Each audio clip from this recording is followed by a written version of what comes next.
नमस्कार दोस्तों, जय जोहार। मैं कौशल तिवारी और बिहिनिया संध्या में आपका स्वागत है।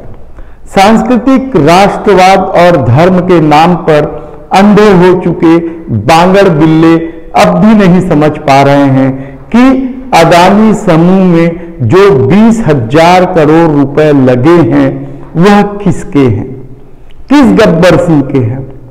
राहुल गांधी ने जब इस बात का खुलासा किया तब भी उन बांगड़ बिल्लों को यह समझ नहीं आ रहा था कि आखिर यह पैसे किसके हैं। और जिस तरीके का संकेत सामने आ रहा है वह चीख चीख कर कह रहा है कि वह पैसे भारत से ही पहले मॉरिशस गया, उसके बाद फिर अदानी समूह की कंपनियों में लगाया गया। इसके अलावा चीन के कुछ संदिग्ध लोगों के साथ भी अदानी समूह के संबंध, विनोद अदानी की सेल कंपनियों का घालमेल और हिडनबर्ग की रिपोर्ट ने मोदी सरकार की नींद उड़ा दी है। लेकिन बांगड़ बिल्लों को इन सब से कोई लेना देना नहीं है, क्योंकि वे सांस्कृतिक राष्ट्रवाद और धर्म का जो जहर झूठ, नफरत और अफवाह के आसरे पिलाया गया है वह उनके शरीर में, खून में शामिल हो चुका है। तब कल जब कांग्रेस पूरे देश में राहुल गांधी की सदस्यता को लेकर और राहुल गांधी पर कार्रवाई को लेकर सत्याग्रह पर बैठी थी, तब भी कुछ लोग इसे ढोंग और नौटंकी करार दे रहे थे। लेकिन क्या सचमुच यह स्थिति बन गई है कि अब देश में तमाम विपक्षी दलों को सड़क पर उतर जाना चाहिए?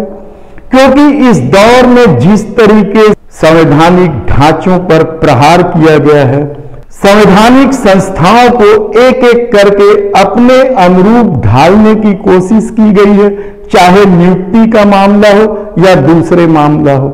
यहां तक कि सुप्रीम कोर्ट को भी प्रभावित करने की कोशिश की गई, उस पर दबाव डालने की कोशिश की गई। हालांकि जस्टिस चंद्रचूड़ ने एक उम्मीद की किरण बना रखी है कि नहीं, इस देश में सुप्रीम कोर्ट है, न्याय व्यवस्था है। लेकिन आज हम बात करेंगे उस 20,000 करोड़ रुपए का।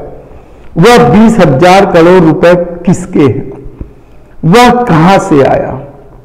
क्या राहुल गांधी ने जो तस्वीर 2014 के उस चार्टर प्लेन की दिखाई थी, जिसमें देश के प्रधानमंत्री नरेंद्र मोदी और गौतम अदानी दिखाई दे रहे हैं, क्या 20,000 करोड़ का मामला वहां से कहीं शुरू होता है?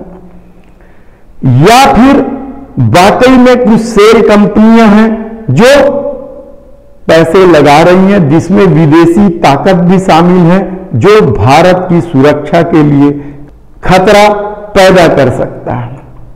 इन सबके बीच एक बात तो तय है, क्योंकि वह 20,000 करोड़ रुपए गौतम अदानी का तो नहीं है या उनकी कंपनी का तो नहीं है, किसी ने तो लगाया है।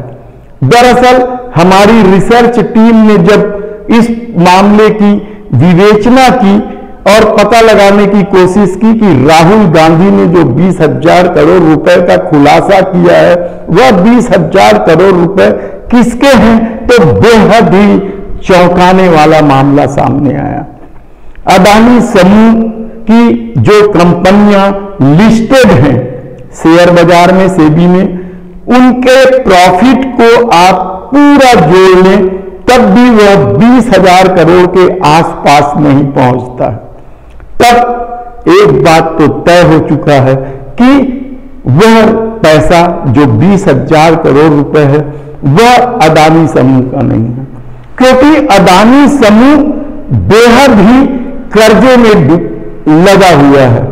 2 लाख करोड़ से अधिक के कर्जे अदानी समूह पर है और प्रॉफिट उसके मुकाबले ऐसा है कि आप सिर्फ लोन ही पटा सकते हैं।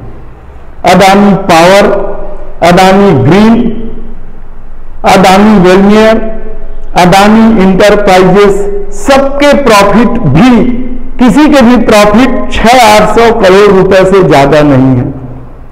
यानी आप सब कुछ जोड़ लेंगे तो भी प्रॉफिट उतना नहीं है कि अदानी अपने प्रोजेक्ट में पैसा लगा सके। कर्ज लेना ही पड़ेगा और कर्ज के आश्रय ही उन्होंने अपना व्यापार बांग्लादेश, श्रीलंका, इजराइल, ऑस्ट्रेलिया सब तरफ फैला के रखा है। हालांकि यह आरोप भी है अदानी समूह पर कि विदेशों में उनके व्यापार विस्तार में देश के प्रधानमंत्री नरेंद्र मोदी का हाथ है। मित्र प्रेम की यह पूरी कहानी क्या साबित करती है? याद कीजिए, देश के प्रधानमंत्री नरेंद्र मोदी ने एक बार कहा था कि बिजनेस उनके खून में है। तो क्या इस मित्र प्रेम की पूरी कहानी और वह 20,000 करोड़ रुपए भी क्या इसी खेल से है? जब अदानी समूह की कंपनियां, आप हैरान हो जाएंगे जानकर कि भारत के 25 हाई प्रॉफिटेबल कंपनियों के लिस्ट में अदानी समूह की कोई भी कंपनी का नाम नहीं है और विस्तार व्यापार का लगातार होता जा रहा था। और हिंडनबर्ग की रिपोर्ट आने के बाद एक एक मामले जब सामने खुले, सेल कंपनियों का खेल जब सामने आया तो सरकार जांच करने से पीछे हट गई। क्या सरकार जेपीसी की जांच या दूसरी जांच इसलिए नहीं कर रही है क्योंकि इस पूरे खेल में 20,000 करोड़ रुपए का खुलासा हो जाएगा? एलेगा कंपनी, मोनार कंपनी, कई सारी कंपनियां हैं। ऐसे कई कंपनियां आपको सेल कंपनियां मिल जाएंगी जो अदानी समूह के साथ व्यापार कर रही है या अदानी समूह में पैसा लगा रही है। कई कंपनियों के तो वेबसाइट ही नहीं है। कुछ कंपनियों के वेबसाइट है तो वह एक पेज के ही है। कई कंपनियों में आपको विनोद अदानी के नाम दिख जाएंगे। तब सवाल यह है कि वह 20,000 करोड़ आया कहां से? वह पैसा कौन लगा रहा है? इस मामले में पत्रकार रवि कुमार ने सबसे पहले अदानी समूह के इन करतूतों का जब उजागर किया था तो उनके खिलाफ केस भी दर्ज हुआ है, वह केस चल रहा है। अदानी समूह पर कितने ही मामले चले, डीआरआई से लेके सेबी ने कई नोटिस जारी किया, लेकिन सब में क्लीन चिट दिया जाने लगा और यहां तक कि डीआरआई ने अपील भी किसी ने नहीं की और ये सारा क्लीन चिट जो मिला है वह 2014 के बाद मिला। सांसद महुआ मोइत्रा ने जो आरोप लगाया था उस पर भी सेबी ने कहा कि जांच चल रही है। यानी अदानी समूह पर जांच 2005, 6, 7 से चल रहा है और अभी तक कहीं रिपोर्ट नहीं आई है तो कहीं लीपापोती कर दी गई है। इस सब के बाद सबसे बड़ा सवाल तो यही है कि वह 20,000 करोड़ किसका है और इसी खुलासे के डर से क्या मोदी सरकार जांच से पीछे हट रही है? क्योंकि एक बात तो तय हो चुका है कि यह 20,000 करोड़ अदानी का नहीं है या उसकी कंपनियों का नहीं है, बाहर से ही लगाया है।